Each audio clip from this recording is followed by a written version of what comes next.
Bonjour les gens, et surtout, bonjour Lénium, ça c'est une dédicace spéciale à Miss Marion, et bienvenue sur ma chaîne. Pour vous expliquer un petit peu mon petit changement d'accoutrement, comme vous le voyez, ce n'est pas parce que je me prends pour une gameuse, d'ailleurs ce casque ne ferait pas vraiment office, si vous voyez ce que je veux dire. C'est simplement pour essayer de vous offrir un meilleur son ainsi qu'un meilleur cadrage lors de mes vidéos. Aujourd'hui, on va donc parler de mes lectures LGBTQIA+. Alors, Kesako, allez-vous me dire, en fait c'est un acronyme anglophone qui signifie lesbienne, gay, bisexual, transsexual, queer, intersex, asexual.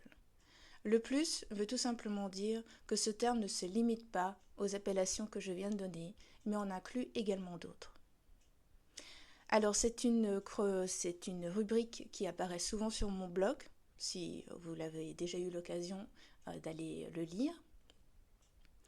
Et surtout, cette vidéo me tenait à cœur, non seulement en lumière des récents événements, malheureusement, mais aussi parce que le 28 juin, ce sera la commémoration des émeutes de Stonewall, qui a été un tournant majeur dans l'évolution des droits LGBTQIA+.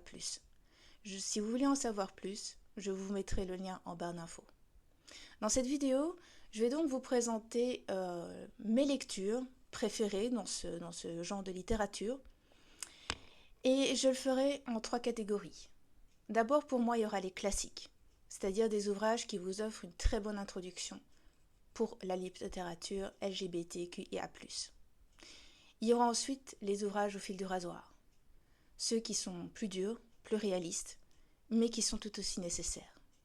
Et enfin, je vous offrirai un petit panel des lectures qui sortent des sentiers battus. Tout simplement parce qu'on ne les connaît pas forcément, ils sont moins populaires, mais ils sont tout aussi intéressants, vous verrez. On va commencer cette partie des classiques par un ouvrage francophone dont vous avez certainement déjà entendu parler. Il s'agit donc de Le faire ou mourir de Claire-Lise Marguillet, paru aux éditions Le Rouergue. Alors c'est un ouvrage tout aussi court soit-il, pour moi ça m'a complètement retourné le cerveau. C'est un style brut, à fleur de peau, extrêmement sensible.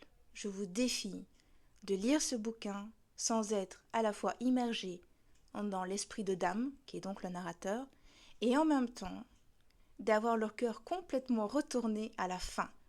Car il faut bien dire que l'auteur a pris un pari d'une audace folle avec cette conclusion. Je n'en dis pas plus, je vous laisserai le plaisir de le voir. On va continuer avec donc un de mes ouvrages aussi favoris, qu'il s'agit donc de Two Boys Kissing par David Levitan, malheureusement pas encore traduit en français. Espérons que des éditeurs entendront cet appel.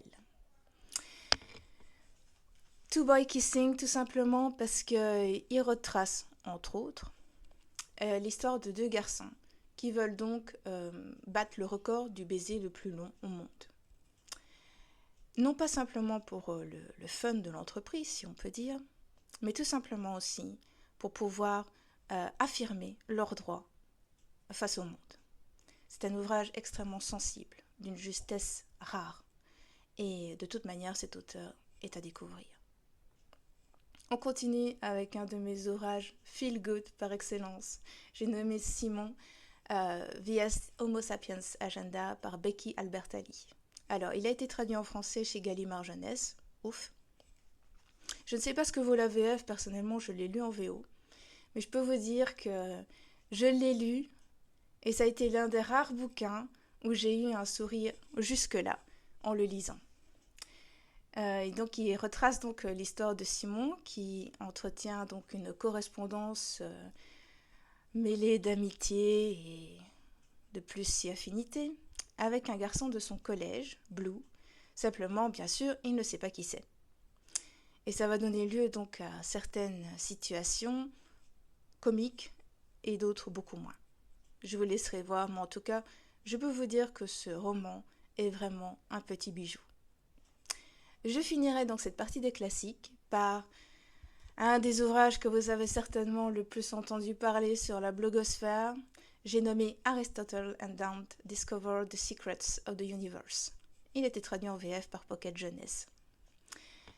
Alors là, je peux vous dire, j'étais un peu sceptique au début, parce que le style était assez dénudé, assez to the point, comme on dirait en anglais.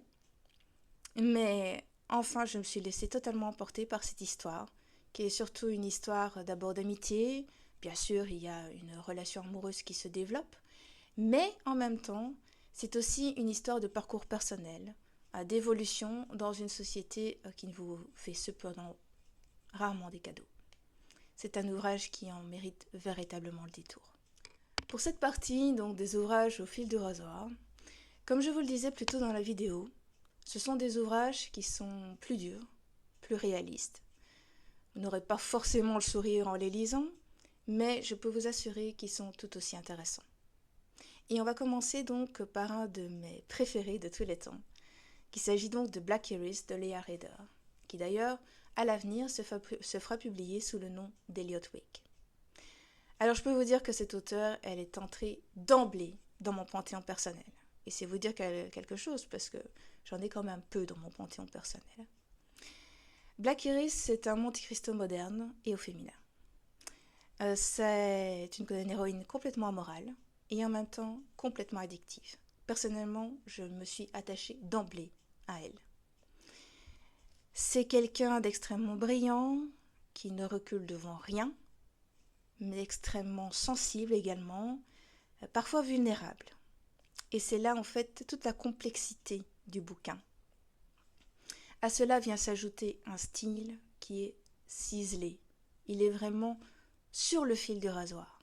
Et c'est vraiment je ne sais pas ce que ça vaut en VF puisqu'il a été traduit au début de l'année, mais je peux vous dire qu'en VO, c'était vraiment un petit bijou à lire. Enfin, je vous défie de lire certaines scènes sans avoir votre température corporelle qui va augmenter de plusieurs degrés. Et oui, c'est bien de ce genre de scène-là que je veux vous parler. Je vous laisse la surprise, mais pensez-y quand vous le lirez. On va continuer avec un aussi de mes auteurs favoris. Hop. Il s'agit donc de Patrick Ness, et l'ouvrage dont je veux vous parler, c'est More Than This. C'est un ouvrage assez particulier, entre fantastique et contemporain, et ça commence tout simplement par un garçon qui se noie. Et il se noie réellement. Il ne s'attendait pas forcément à se voir réveillé. Et oui, là aussi je vous laisse la surprise. On va continuer avec un ouvrage qui a beaucoup fait parler de lui, surtout en anglophonie. Il s'agit donc d'un premier roman, le voici, More Happy Than Not, par Adam Silvera. Alors c'est un ouvrage, je peux vous dire, j'ai été complètement bluffée par le twist qui se déroule à peu près, je ne sais pas, 40-50% de l'intrigue. Et non, c'est pas vraiment un spoiler, vous verrez de quoi je veux parler.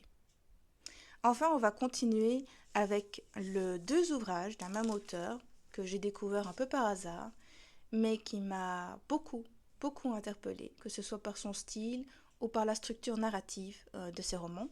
Il s'agit donc de Sean David Hutchinson, d'abord avec Five Stages of Andrew Broley, et enfin le dernier qui a été récemment publié, We Are the Ants.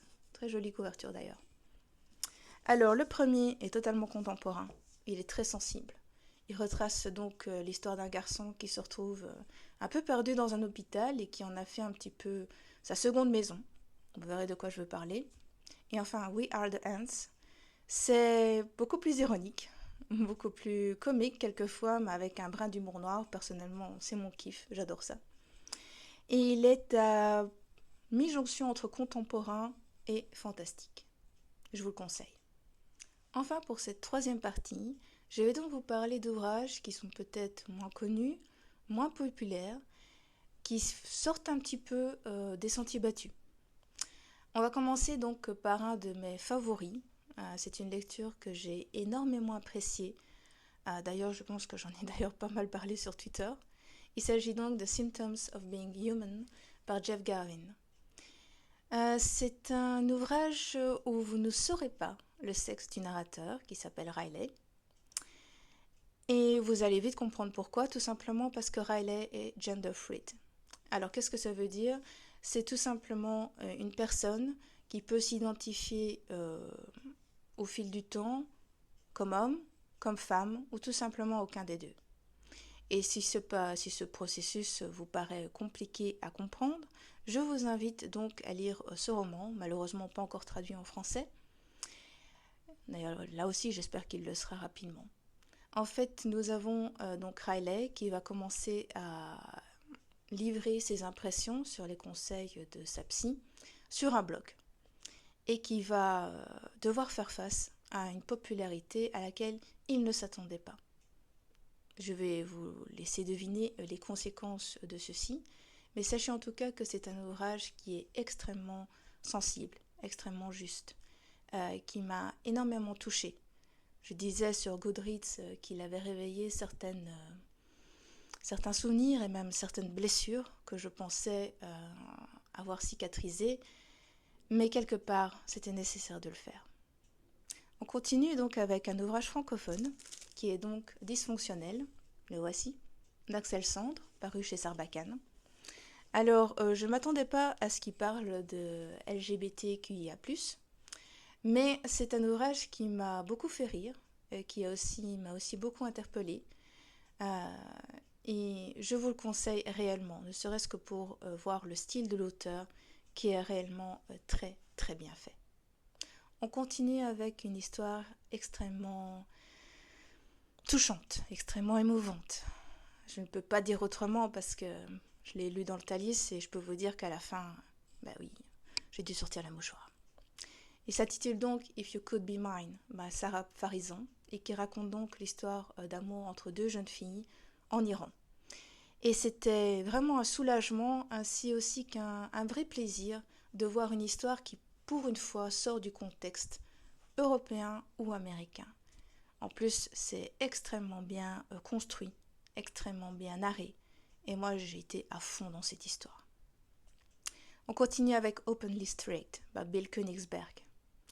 Et là, en fait, on vous pose le problème de l'après-coming out, à savoir quand tout le monde le sait quelque part. Et on voit la pression un petit peu que notre narrateur a, et c'est pour ça qu'il décide d'aller dans une école où personne n'est au courant de son coming out. C'est vraiment bien fait, c'est assez cynique, assez aussi provocateur, et j'ai vraiment bien aimé cet ouvrage. Je pense d'ailleurs que Bill Königsberg ce ne sera pas le dernier ouvrage de cet auteur que je lirai. On va finir enfin par un ouvrage qui s'appelle All the Lies We Tell Ourselves de Robin Talley, qui a donc été traduit en français par, je pense, Tous les mensonges dans nos têtes ou quelque chose ainsi. Désolée pour l'approximation. Et qui raconte en fait l'histoire d'amour entre deux jeunes femmes, l'une blanche, l'autre noire, au temps de la ségrégation raciale aux États-Unis. Enfin, je vais vous laisser sur un dernier ouvrage, cette fois-ci de non-fiction. Il s'appelle Pride par Robin Stevenson et retrace en fait de manière très claire et très concise l'histoire des droits, mais aussi de la communauté LGBTQIA+, dans son ensemble, et ce, à travers le monde. Il dresse aussi un bilan de ce que cela représente à l'heure actuelle, et je vous le conseille, il est vraiment très accessible en anglais. Malheureusement, je n'ai pas trouvé d'équivalent francophone à ce sujet. Mais si vous avez des recommandations à faire là-dessus, n'hésitez pas à les mettre en commentaire. Voilà, j'espère que cette vidéo vous aura plu. Pour des chroniques plus détaillées, si vous voulez en savoir plus sur les ouvrages que j'ai présentés, n'hésitez pas à vous rendre sur mon blog. Comme toujours, l'adresse se trouve en barre d'infos. Et je vous dis à bientôt les gens pour une autre vidéo.